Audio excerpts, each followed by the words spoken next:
أنه سمع رسول الله صلى الله عليه وسلم قبل موته ب3 أيام يقول صلى الله عليه وسلم: لا يموتن أحدكم إلا وهو يحسن الظن بالله. شوف وصية النبي صلى الله عليه وسلم لي ولك: لا يموتن أحدكم إلا وهو يحسن الظن بالله. مهما كانت ذنوبك فأحسن ظنك بربك أنه سيغفر لك وسيرحمك وسيدخلك الجنة. ألم تسمع قول الله عز وجل: قل لعبادي الذين أسرفوا على أنفسهم لا تقنطوا من رحمة الله. أسرفوا على أنفسهم أصحاب الذنوب الكثيرة الكبيرة، وضيع نفسه بذنوب. إيه، مفيش رحمة، مفيش توبة، مفيش رجوع إلى الله. لا، الله عز وجل يقول: لا تقنط، لا، ارجع وتوب، والله عز وجل سيقبل توبتك. قال النبي صلى الله عليه وسلم: يقول الله عز وجل: يا ابن آدم إنك ما دعوتني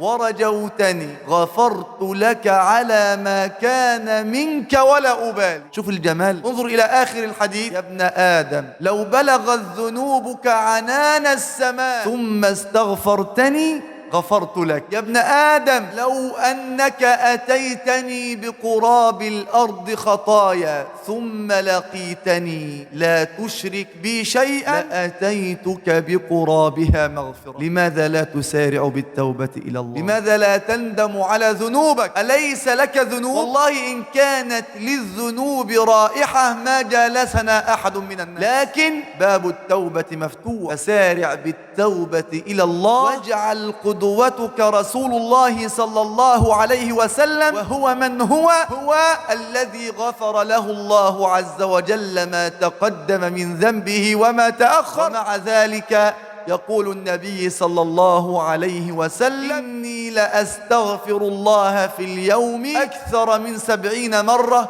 وفي رواية: إني أستغفر الله في اليوم 100 مرة. أنت بس بتستغفر كم مرة في اليوم؟ استغفر ربك وكن على حسن الظن بالله عز وجل أنه سيغفر لك ذنوبك كلها، لكن لا تشرك بالله شيئا.